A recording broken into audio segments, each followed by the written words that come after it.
Paja. Ngopi sambil ngobrol pajak. Assalamualaikum warahmatullahi wabarakatuh. Salam sejahtera, Om Swastiastu, Namo Buddhaya, dan salam kebajikan. Teman-teman, ketemu lagi di Pijak Ngopi sambil ngobrol pajak. Nah, hari ini kita akan ngobrol bareng dengan Bapak Dr. Andes Agus Sambodo, kaitannya dengan aspek dilematis menjadi seorang konsultan ya Pak, terutama ketika menghadapi macam-macam klien.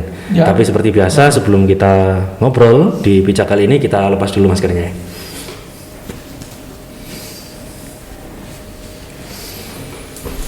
Ya, baik Pak Agus, saya mengingat-ingat sebetulnya dulu ketika di awal-awal kita mengangkat topik pijak ini, kemudian kita sempat ngobrol masalah keprofesian terutama terkait dengan profesi konsultan pajak. Waktu itu dengan Mbak Luki kalau nggak salah, kita bahas mengenai kelebihan sama kesukaran ya, kesulitan kita kalau kita profesi sebagai konsultan. Hari ini saya ingin melihat dari sisi yang berbeda Pak Agus. Ketika sudah menjadi seorang konsultan yang profesional, apalagi kalau sudah senior seperti Pak Agus, kemudian pasti dihadapkan dengan berbagai macam jenis usaha, berbagai macam case nantinya. Dan di balik usaha, di balik case itu tadi pasti ada klien-klien maupun calon klien, di mana itu adalah wajib pajak yang mungkin dia kurang paham atau awam di bidang perpajakan. Pasti ada muncul sebuah dilema ya, ada pressure bagi Pak Agus ketika ingin memutuskan mengambil sebuah perikatan, kemudian bagaimana cara mengarahkan klien dan sebagainya. Dari pandangan Pak Agus sendiri, dilemanya apa sih Pak ketika harus bertemu dengan orang-orang seperti itu? Ya, konsultan itu profesi yang harus independen Mas Aldi ya. Yeah. Di dunia perpajakan itu selalu ada dua kubu begitu ya, satu wajib pajak, satu pemerintah. Oke. Ya, wajib pajak yang dia punya kewajiban untuk memenuhi kewajiban pajaknya. Di satu sisi pemerintah atau Fiskes, dalam hal ini mereka yang punya hak untuk memajaki warga negaranya. Ya, di mana letak konsultan tentunya harus di tengah ya. Yeah. Dan ini yang kadang-kadang dilema juga bagi kita ya. Ketika sistem perpajakan kita ya saat ini masih berbenah ya. Berbenah dalam arti ya masih banyak wajib pajak yang belum tertangani begitu ya. Di sisi lain wajib pajak yang sudah terdaftar, dia harus memenuhi kewajibannya. Sedangkan konsultan harus di tengah, permasalahannya harus membela siapa gitu. Tentunya kalau kita kaitkan dari sisi ya membela yang bayar gitu. Tapi juga ini juga nggak sepenuhnya benar juga Mas Alfi ya. Karena bagaimanapun juga pajak itu ada aturannya, ada undang-undangnya. Di sisi lain konsultan juga ada kode etiknya, dia harus memberikan jasanya harus sesuai dengan peraturan perundangan yang berlaku, peraturan perundangan perpajakan yang berlaku. Jadi dilema juga di sini. Di sisi lain wajib pajak pengen pajaknya seminimal mungkin, di satu sisi pemerintah ya harus sesuai dengan aturannya, sesuai dengan kondisi realnya sebenarnya seperti apa. Dan ini kadang-kadang kita yang dilema juga ya. Harus di mana? Tentunya harus profesional ya. Kita harus upayakan wajib pajak harus ya memahami bahwa sebetulnya dengan kondisi realmu seperti ini kamu harus bayar pajak seperti inilah ya. Itu Mas Alfi. Jadi ya kita harus bisa memanage ya bagaimana supaya klien nanti tetap puas. Di sisi lain pihak pajak juga memandang sudah wajar lah kalau wajib pajak ini membayar pajak sekian misalkan begitu. Jadi tentunya kembali ke karakter dari si calon klien kita juga ya Pak. Betul. Karena pada dasarnya berarti di sini pemahaman atau pengertian mereka gitu ya. Jadi pemahaman mereka terhadap pajak itu sebetulnya memegang peranan penting ya, yang menentukan besar tidaknya dilema kita sebagai konsultan ketika menjalankan perikatan, Pak. Betul. Namanya wajib pajak itu ada beberapa karakter Mas Alfi ya. Iya. Jadi harus kita pahami. Yang pertama, wajib pajak yang betul-betul tidak paham. Ya, awam betul ya. Awam betul, nggak ngerti ya. Yang penting harus bayar pajak, nggak paham sama sekali di aturannya. Tentunya kalau mereka tidak patuh pun ya nggak bisa sepenuhnya disalahkan wajib pajak karena memang ketidaktahuan ya. Tapi undang-undang kan kalau sudah diundangkan nggak boleh ada alasan tidak tahu ya. Itulah undang-undang ya. Ya, jadi ini mereka sama sekali tidak memahami ya. Yang kedua, mereka paham, tapi kesadarannya masih sangat kurang. Ya, paham pajak tapi dia nggak mau bayar sesuai dengan kondisi realnya.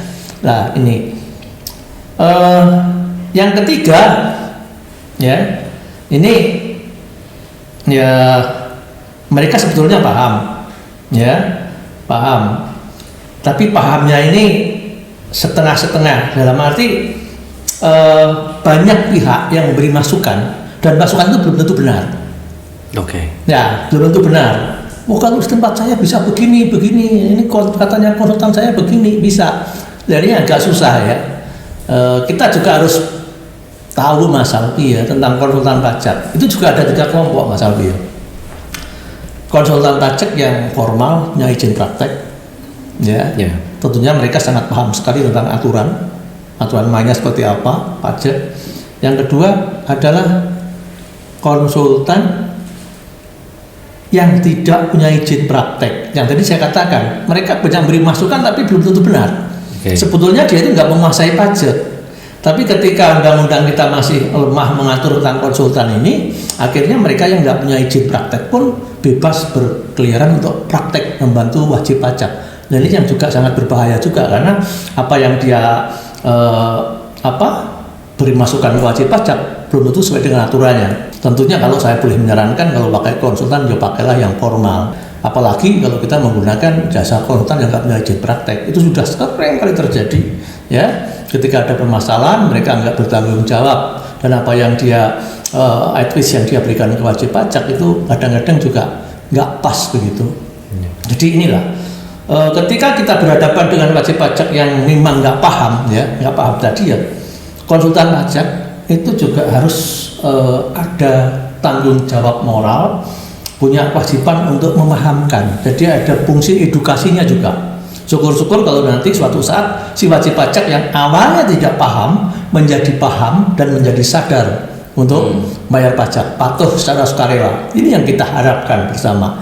Dari si konsultan juga akan lebih ringan pekerjaannya ya. Nanti wajib pajak juga akhirnya sebetulnya seperti ini ya. Dan kami juga sering menjumpai seperti itu, Pak Alfi ya. Jadi ini yang pertama, apa yang kita berikan harus sesuai dengan aturannya, dan kita harus ada misi edukasi tadi. Yang kedua, mereka paham tapi nggak mau real. Ini yang agak susah ya. Perlu waktu untuk menyadarkan ya, pelan-pelan, nggak bisa seperti membalik tangan begitu ya. Ini yang ketiga, ini yang saya banyak menghindari.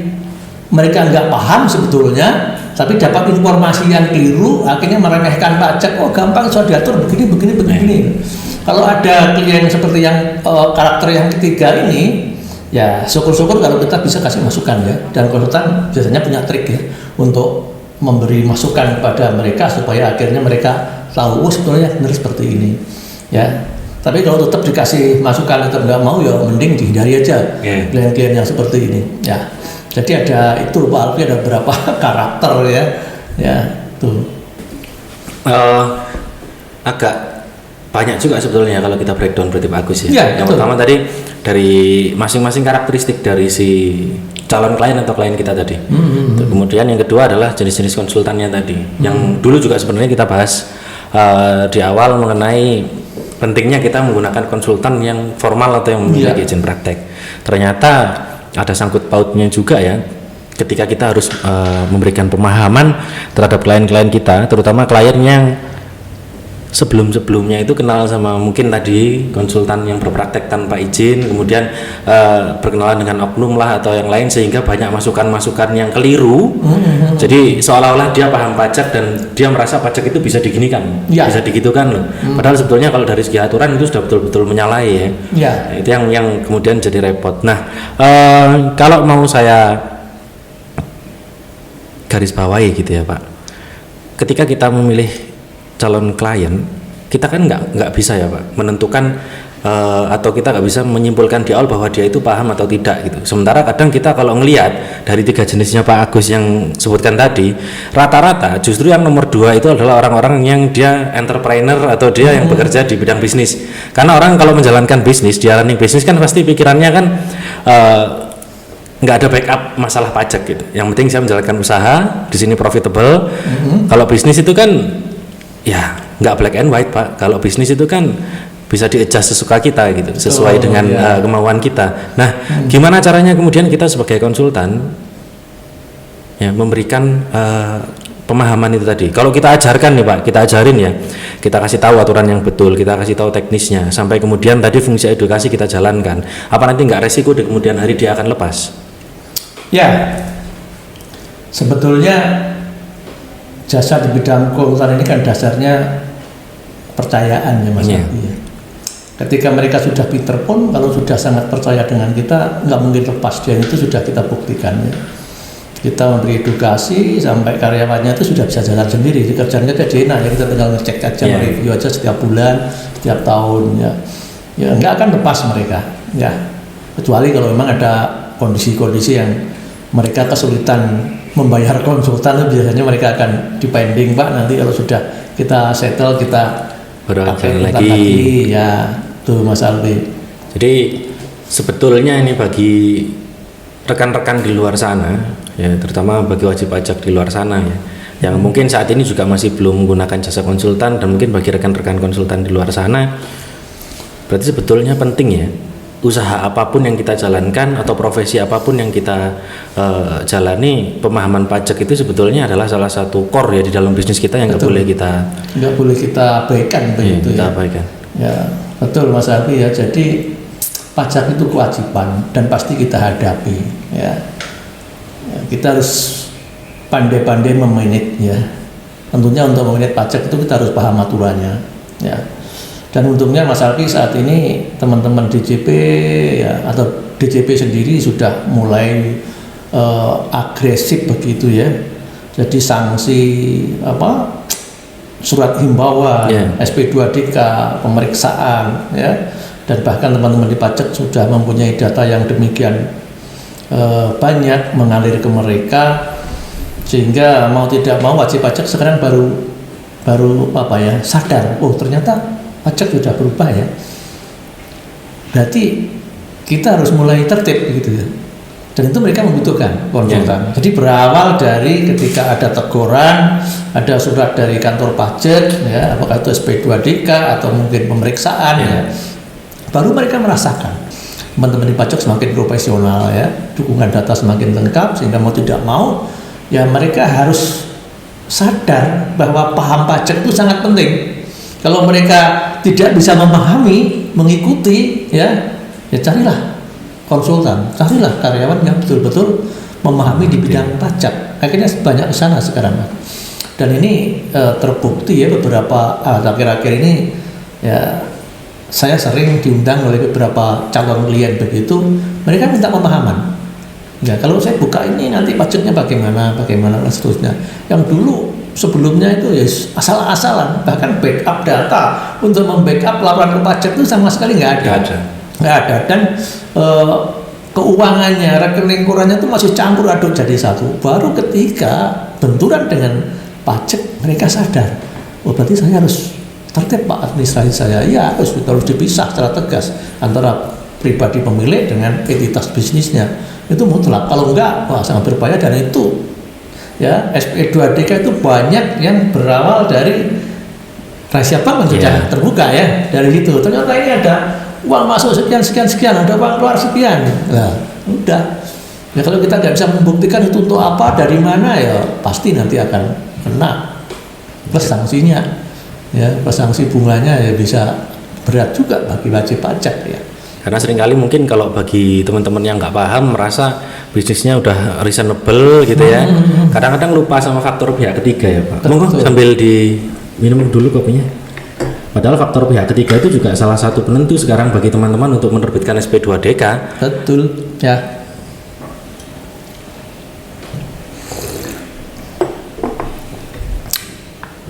Oke, kalau kliennya Pak Agus sendiri sekarang, Dari sekian banyak klien Pak Agus sendiri sekarang, untuk yang sampai saat ini masih bermitra ya dengan Pak Agus, pemahamannya bagaimana gitu? Dari ketika dulu mungkin ketika awal datang kan pasti ada yang sudah paham, ada yang belum sama sekali. Kalau untuk yang sudah berjalan saat ini? Ya alhamdulillah Mas Alfi, ya karena tadi kita ada unsur edukasinya, ya ada unsur edukasinya, lama-lama mereka paham. Dan saya juga sampaikan bahwa risiko ini tidak hanya akan terkait dengan si wajib pajak, termasuk konsultan ya, juga ada risiko bawaan itu ada. Makanya saya selalu memberikan edukasi, ayolah kita patuhi aturannya. Ya, kalau kamu belum melakukan pemotongan pemungutan, ayo ya. Contoh yang sering terjadi, tapi sekarang sudah bebas dividen ya. Mereka ngambil duit seenaknya. Itu kan perusahaan saya, duit saya, mau saya masukkan ke rekening manapun itu hak saya. Hak saya, betul. Ya betul. Itu susah itu. Tapi begitu udah kena benturan, kita jelaskan aturannya seperti ini, ya kita pahamkan. Ya, akhirnya mereka juga mau. Dan alhamdulillah mereka ya rata-rata klien kita itu mau yang mereka mau kita bimbing, ya kita arahkan ke yang benar, ya. Dan mereka pun sebenarnya nggak keberatan kalau memang itu ya dulu memang belum kita story pajaknya Pak, udahlah story aja sekarang, itu banyak seperti itu. Ketika sudah mulai paham akhirnya kesadaran ini ya Pak, meningkat ya. Dan bahkan saya pernah diundang oleh salah satu grup bisnis begitu ya, yang pemiliknya sangat tidak paham dengan pajak, ya, pahamnya mereka zakat, kalau sudah bayar zakat ya sudah. Kewajiban saya selesai, pajak gugur ya. Iya, kewajibannya gugur, pajak asal-asalan. Nah, setelah kita jelaskan dulu di awal teks amnesti itu, ya akhirnya mereka semuanya sepakat. Waktu itu ya karena grup banyak ya, pemegang sahamnya begitu, mereka mengatakan kalau kita tahu aturan seperti itu Pak Agus ya sejak dulu kita patuh, ya kita nggak patuh karena tidak tahu, nggak paham kalau seperti itu. Nah itulah, dan itu ada kepuasan batin tersendiri yang awalnya mereka sama sekali nggak patuh jadi patuh pelan-pelan begitu ya. Oke. Mungkin terakhir nih Pak Agus, bagi para pelaku bisnis, pelaku usaha di luar sana ya, baik itu orang pribadi, kemudian badan ya, persero, kemudian yang menjalankan usaha maupun instansi-instansi yang menjalankan usaha, ada pesan nggak mengenai pemahaman terhadap pajak ini?